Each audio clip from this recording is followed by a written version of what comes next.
कल जहां हमने एक क्वेश्चन की बात की थी बेटा, 34th क्वेश्चन था, अगर आपको ध्यान हो तो, जिसमें 2 बार हैड आया था, इफ यू रिमेंबर। अब कुछ बच्चे सोच रहे होंगे सर ग्रामर शुरू हो गई। मैं आपको एक बात बता दूं, कुछ चीजों के बिना गुजारा नहीं होता, और इंग्लिश में ग्रामर के बिना गुजारा नहीं। मैं पढ़ाऊंगा सारा कुछ जो आपके 25 मार्क्स में आएगा, सब कुछ पढ़ेंगे हम। अगर हमारे पास साल 2 साल होते ना पूरा पढ़ने के लिए इंग्लिश को, तो हो सकता है हम ग्रामर को दरकिनार करके सिचुएशन हैंडलिंग के चलते चलते रोज प्रैक्टिस के दम पर बिना ग्रामर के भी निकल जाते।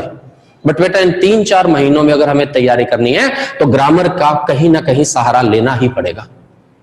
सारा अपनी जगह ग्रामर, सारी की बात नहीं कर रहा, बट कहीं ना कहीं हमें उसमें से जो जो जरूरी है उसको उठाएंगे। जैसे कल एक 34 नंबर 34th क्वेश्चन में हैड आया हुआ है, उसको समझने के लिए पहले फटाफट देखते हैं इस बात को कि हैड है क्या।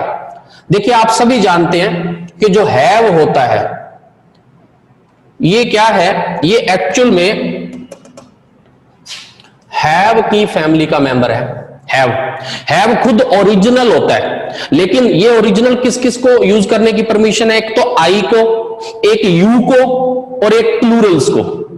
आई हैव कहते हो, यू हैव कहते हो, या पीपल हैव कहते हो। लेकिन जब बात थर्ड पर्सन सिंगुलर की होती है, आराम से जितना दिमाग में आ सके आने दीजिए। जब बात थर्ड पर्सन सिंगुलर की होती है, सिंगुलर में कौन आता है? थर्ड पर्सन में ही होता है, जिसको आप मोहन, सोहन, सुमित, राहुल भी कहते हैं। शी हो सकता है, जिसको आप राधा, सुनीता, सुप्रिया भी कह सकते हैं। ये पर्सन्स थर्ड पर्सन सिंगुलर कहलाते हैं, और नॉन लिविंग के लिए हम सिंगुलर के लिए इट का यूज करते हैं, वो एक छोड़ दीजिए। अब ग्रामर कहती है कि हैव का यूज होगा जब आई, यू या प्लूरल सब्जेक्ट है, और हैज का यूज प्रेजेंट ही है, ये भी हैव की तरह फर्स्ट फॉर्म ही है, बट ये किन के लिए भेजा गया है? ये भेजा गया ही, शी, इट वगैरह के लिए। तो वो तो एक पार्ट साइड छोड़ दीजिए। अब हैव की फैमिली में कौन कौन होते हैं? प्रेजेंट फॉर्म यानी फर्स्ट फॉर्म में हैव और हैज है, पास्ट में ये हैड होता है, चाहे सेकंड फॉर्म हो चाहे थर्ड हो, हैड ही होता है बेटा, आप सबको मालूम भी है। इसके अलावा इसकी फ्यूचर फॉर्म क्या होती है? Will have and shall have. Deep में नहीं जा रहे, अपने देख रहे हैं, और ये आप लोगों के कहीं ना कहीं माइंड के स्टोर में पड़ी है चीजें, मुझे अलग से आपको कुछ नहीं देना। All of you have all these things. अब ग्रामर क्या कहती है कि जो हैव की फैमिली है ये 3 तरह से आपकी लाइफ में आएगी। हैव की फैमिली 3 तरह से इंग्लिश में आपकी लाइफ में आएगी। उनमें से पहला तरीका क्या है? जब हैव की फैमिली का कोई भी मेंबर हो और उसके बाद हो नाउन, तो ये पहला तरीका है। उदाहरण देखते हैं, फिर मैं आपके उस डाउट पर आऊंगा जो कल हमारे सामने आया था हैडेड वाला। अभी पहले इस बात को समझिए, यानी यहां मैं कहना चाह रहा हूं सुमित। अब सुमित क्या है? आप सबको पता है थर्ड पर्सन सिंगुलर है। Sumit is third person singular, किसी का नाम है, अकेला है। इसके साथ अगर प्रेजेंट में यूज करोगे तो हैव नहीं होता, हैज होता है। चलिए छोटी सी बात समझ आ गई। अब सुमित हैज, अब इस हैज के बाद ये ब्रदर्स शब्द क्या हुआ? ब्रदर बेटा नाउन होता है। जितना कुछ दिखता है, अगर फर्स्ट डे की या सेकंड डे की क्लास याद हो, what ever you can see, वो सब नाउन होता है। तो ब्रदर्स दिखते हैं, इसका मतलब हैज को क्या मिल गया? ब्रदर्स मिल गया। तो ये कंप्लीट हो गया इस स्ट्रक्चर के हिसाब से। हैज के साथ 3 ब्रदर्स कंप्लीट हो गया।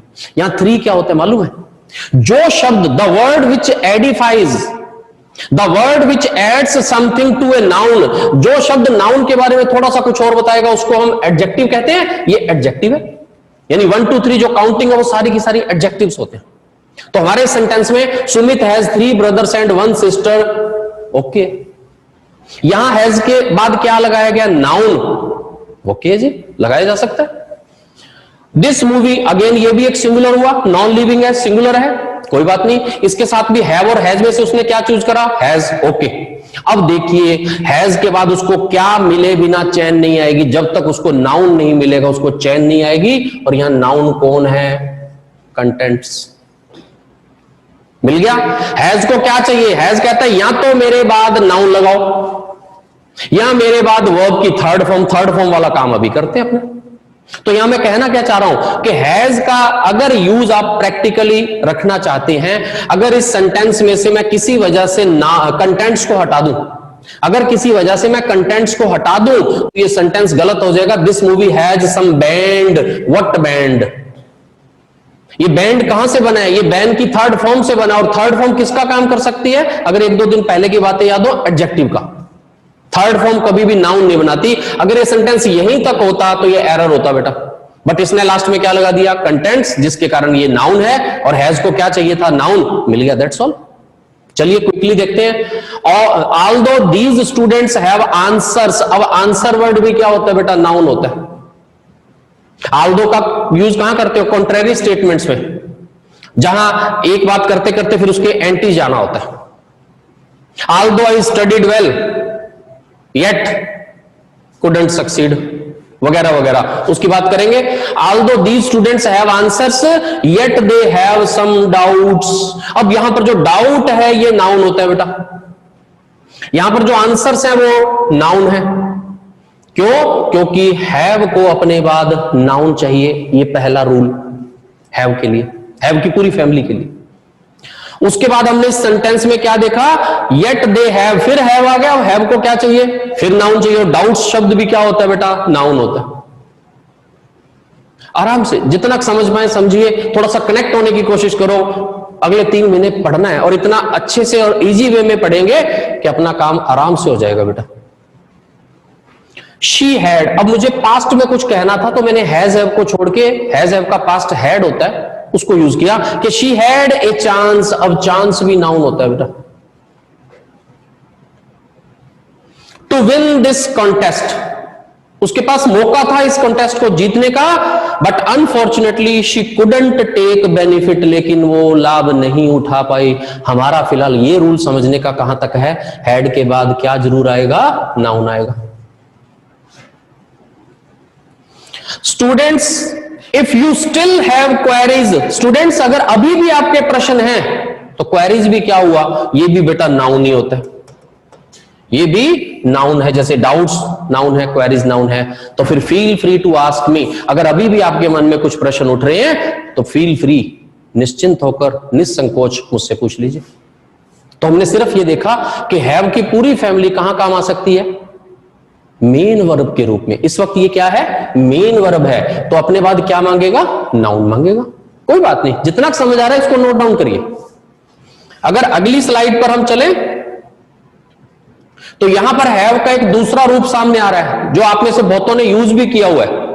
वो है कि have, has, had, will have या shall have plus to plus verb की फर्स्ट फॉर्म। अब यहां पर ध्यान देने की अपने को आवश्यकता है, first form, to plus verb की फर्स्ट फॉर्म।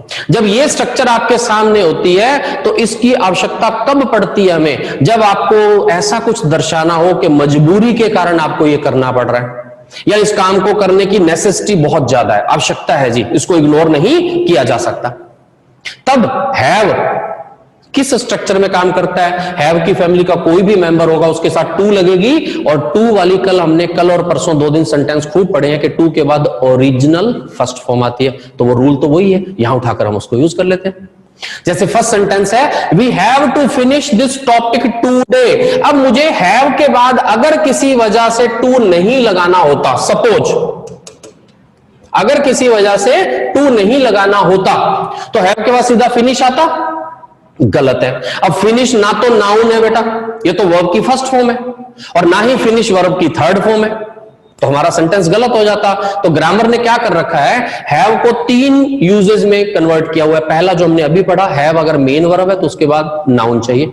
दूसरा हम पढ़ रहे हैं कि अगर हैव टू, यानी इस फैमिली का कोई भी मेंबर आपके सामने हो, इस फैमिली का कोई भी मेंबर अगर आपके सामने हो, उसके साथ टू लगाओ तो टू के बाद वर्ब की फर्स्ट फॉर्म लगती है। उलझना नहीं है बेटा, और ये बहुत आसान काम है जो मैं आपको रिवाइज करवा रहा हूं। अब इसकी हिंदी क्या है, we have to finish this topic today, हमें आज ये विषय या टॉपिक खत्म करना है, तो इसमें ना है आ रहा है, ये दर्शा रहा है कि ये काम करना ही है। और जब ऐसी बात हो और प्रेजेंट में कहनी हो तो हैव, हैज, और अगर आपको पास्ट में यही बात कहनी हो कि उस दिन हमें वो काम करना पड़ा, तो फिर हैव की जगह क्या हो जाएगा, हैड हो जाएगा। We had to finish that topic that day, past की बात है तो हैव अपनी सेकंड फॉर्म हैड को भेज देगा, बट स्ट्रक्चर वही रहेगी, टू प्लस वर्ब की फर्स्ट फॉर्म। दूसरा सेंटेंस देखिए, राहुल हैज टू, क्योंकि राहुल थर्ड पर्सन सिंगुलर है, जैसे आज शुरू में बात हुई, तो ये अपने साथ हैव को नहीं आने देता, हैज को आने देता अगर प्रेजेंट की बात करनी है। हाँ, पास्ट में तो सभी के पास एक ही शब्द है, वो है हैड।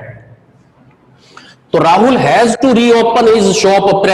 एग्जाम में क्या कर सकता है बेटा, जो चीज मैं चाहता हूं आप फोकस करो वो करेगा, Rahul has to reopened, ED लगा दिया। अब ये ईडी लगते ही सेकंड फॉर्म बन गई, तो ग्रामर का एक बेसिक रूल गड़बड़ हो गया कि टू के बाद तो आनी ओरिजिनल फर्स्ट फॉर्म थी, यहां सेकंड कैसे आ गई, तो हम तुरंत इस हिस्से को मार्क कर देंगे कि गलत है साहब। तो क्या होना चाहिए, यहां पर वर्ब की ओरिजिनल फर्स्ट फॉर्म होनी चाहिए, जो मैंने आपको अभी लिख कर दी है। तो यहां पर we have to be careful. Some passengers had to pay some extra money to buy tickets. कुछ पैसेंजर्स को एक्स्ट्रा मनी पे करनी पड़ी टिकट्स खरीदने के लिए, मजबूरी है। कब की, पास्ट की, तो हम किसको बुला लाए, हैड। अब हैड ने आते ही क्या कर दिया कि अगर मजबूरी है तो क्या करो, टू को भी बुलाओ और जो वर्ब यूज कर रहे हो उसकी फर्स्ट फॉर्म भी लगाओ, तो हमारा सेंटेंस एब्सोल्युटली करेक्ट हो गया। सम passengers had to pay some extra money to buy tickets, it's okay. Your neighbour will have to, अब फ्यूचर में अगर कहना पड़े कि करना पड़ेगा, जैसे अभी मैंने आपको हंस के कहा, ख्वाहिशों वाले है ना, फूलों की बात के वो झोली में अपने अपने गिरेंगे, हमें अपने हिस्से का दिया जलाना पड़ेगा ना, उसके बिना गुजारा नहीं है, तो यहां भी पड़ेगा। Your neighbour will have to pay, तुम्हारे पड़ोसी को चुकाना पड़ेगा, पे करना पड़ेगा। क्या, the penalty for violating the rules of the housing society. जिस हाउसिंग सोसाइटी में वो रह रहा है उसके रूल्स में उसने कुछ वायलेशन कर दिया, कुछ उल्लंघन कर दिया, इस बात के लिए उसको पेनल्टी पे करनी पड़ेगी। अगेन पड़ेगी शब्द क्या होता है बेटा, कंपल्शन है, मजबूरी है। हमने क्या सीखना है कि विल के बाद ओरिजिनल फर्स्ट फॉर्म आती है। क्यों भाई, क्यों आती है, क्योंकि 2 दिन से हम पढ़ रहे हैं कि विल भी क्या होता है, मोडाल होता है। Can, could, may, might, will, shall, should, must, सबके सब मोडाल है, और ये जैसे ही सेंटेंस में आएंगे इनके बाद जब पहली बार आप वर्ब लगाएंगे तो उस वर्ब को किस में होना पड़ेगा, ओरिजिनल फर्स्ट फॉर्म में। ओरिजिनल वर्ड पर फोकस करिएगा। तो यहां पर विल के बाद कभी भी आपको कहीं भी लाइफ में क्या नहीं मिलेगा, हैज नहीं मिलेगा, और अगर मिल रहा है तो वो एरर है, गलत है। क्यों, क्योंकि मोडाल अपने बाद ओरिजिनल फर्स्ट फॉर्म मांगते हैं, ओरिजिनल फर्स्ट, सिर्फ फर्स्ट नहीं, ओरिजिनल। इसी वजह से कभी भी विल शैल के बाद वर्ब की फर्स्ट फॉर्म में एससीएस नहीं मिलेगा, आईएनजी नहीं मिलेगा, सेकंड फॉर्म नहीं होगी, थर्ड नहीं होगी, हमेशा ओरिजिनल फर्स्ट होगी। इसकी भी बात करेंगे, एक रूल है जिस पर अगर हम थोड़ी सी देर चर्चा कर लेंगे तो अपना काम बन जाएगा।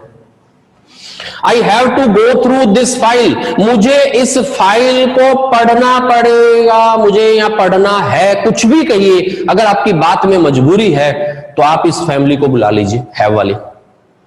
पर्सन के हिसाब से हैव या हैज लगा लीजिए, बाकी सब के साथ हैड लगेगा, कोई दिक्कत नहीं, पास्ट है तो। Sorry, I have to go through this file before giving remarks, remarks देने से पहले मुझे इस फाइल को पढ़ना है। अब यहां पर मैं क्या कहना चाह रहा हूं, 2 रूल आ रहे हैं जो हम पिछले 2 दिन में कई बार रिवाइज कर चुके हैं। पहला तो जो अभी हमने पढ़ा है, हैव टू के बाद वर्ब की फर्स्ट फॉर्म। परीक्षा में क्या कर सकता है बेटा, आई हैव टू वेंट, गलत हो जाएगा। अगर पास्ट में जाना है तो हैव को पास्ट में लेकर जाइए, I had to go, to के बाद तो ओरिजिनल फर्स्ट फॉर्म आएगी। और दूसरा, हम पढ़ रहे थे कि अगर सेंटेंस में प्रीपोजिशन आता है और उसके जस्ट बाद वर्ब आती है, तो 2 दिन में हमने कम से कम 7-8 एग्जांपल्स किए हैं कि प्रीपोजिशन के तुरंत बाद जब वर्ब आती है तो हमेशा आईएनजी फॉर्म में आती है। तो ये सही है। 2 यूजेस हमने देख लिए हैव के। अब तीसरे यूज की तरफ चलते, जो हमारा क्वेरी है, कल जो हमें हैड 2 बार मिला है, उस पर आधारित ये बात मुझे करनी थी। लेकिन अगर डायरेक्ट बेटा ये बात करता तो मैं अपने आप के साथ चीट करता, आपके साथ चीट करता, क्योंकि ये बात वहां से शुरू होनी है जहां से आज मैंने की है कि हैव के यूजेस पढ़ ले हम। उनमें 3 यूजेस में से एक यूज ये है जो आपके सामने है। वो कहता है एज, हैज जो है यहां पर, इसको मैं जान के देखिएगा ताकि आपका मेन जो है ध्यान यहां रहे। इसके लिए मैंने यहां पर एक वर्ड लिखा है मेन वर्ब। बिल्कुल नहीं, दिस इज रॉन्ग। सही क्या लिखना चाहिए, यहां पर मुझे कहना चाहिए कि जब हेल्पिंग वर्ब के रूप में हैज हैव आएगा तो इसके बाद क्या लगाना चाहिए, वर्ब की थर्ड फॉर्म। यहां ये मेन वर्ब नहीं है। अगर हैज हैव की फैमिली का मेंबर मेन वर्ब होगा तो उसके बाद क्या आएगा, नाउन आएगा।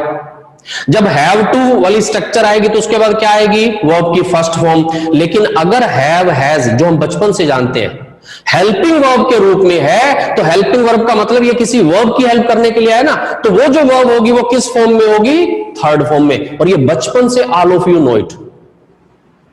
क्लियर है? इसके एक दो एग्जांपल देख के फिर असल बात पर चलते हैं, जो हमारा कल का डाउट था। दे हैव परफॉर्म्ड वेल, अब हैव आ गया, गुड। हैव के बाद क्या चाहिए? वर्ब। अगर वर्ब चाहिए तो किस फॉर्म में चाहिए? थर्ड फॉर्म में। अब थर्ड फॉर्म का मतलब ये तो आप सबको पता ही है बेटा, कि थर्ड फॉर्म का मतलब उस वर्ब की पास्ट पार्टिसिपल को कहते हैं। तो परफॉर्म फर्स्ट होगी, सेकंड परफॉर्म्ड, थर्ड भी परफॉर्म्ड। अच्छा, मुझे आप में से कुछ बच्चे थोड़ा सा सोचिएगा, ये सेकंड फॉर्म है कि थर्ड है? यहां इज इट सेकंड और थर्ड? कौन सी फॉर्म है बेटा ये? सोचिए। बहुत सारे स्टूडेंट्स का ये आइडिया होगा कि ये सेकंड है, बहुत सारों का आइडिया होगा क्योंकि सर आप V3 पढ़ा रहे हैं तो ये थर्ड फॉर्म होगी। मैं आपको बता दूं, लाइफ में कभी कंफ्यूज नहीं होना। कहीं भी कोई भी फॉर्म हो जिसकी सेकंड और थर्ड फॉर्म, कोई ऐसी वर्ब जिसकी सेकंड और थर्ड फॉर्म सेम हो, जैसे कंप्लीट फर्स्ट फॉर्म होती है, सेकंड कंप्लीटेड, थर्ड भी कंप्लीटेड, फिनिश की फिनिश्ड फिनिश्ड, परफॉर्म की परफॉर्म्ड परफॉर्म्ड, ये सेकंड और थर्ड सेम है ना। अगर सेंटेंस में कभी ये मिल जाए तो आपको ये ढूंढने में टाइम नहीं लगेगा कि ये सेकंड है या थर्ड है। कैसे चेक करोगे? अगर ये सेकंड होती तो इससे पहले कोई हेल्पिंग वर्ब नहीं होती, और अगर ये थर्ड है तो ये बिना हेल्पिंग वर्ब के नहीं होती। आई रिपीट, अगर आपको सेकंड और थर्ड फॉर्म में कंफ्यूजन हो रहा है कि सेंटेंस में है कौन सी, तो बस इतना देख लीजिए उससे पहले कोई हेल्पिंग वर्ब है क्या।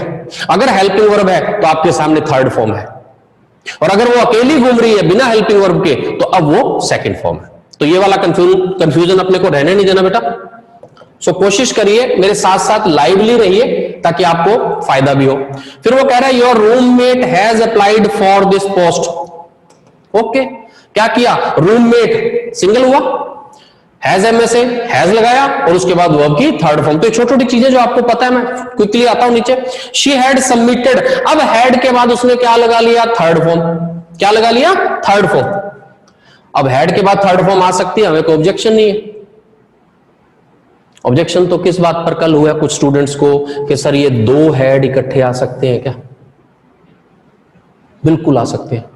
ये पहले वाला हैड हेल्पिंग वर्ब है, ये मेन वर्ब है, और हेल्पिंग वर्ब के बाद हमेशा वर्ब की थर्ड फॉर्म आती है, इसलिए दोनों इकट्ठे आ सकते हैं।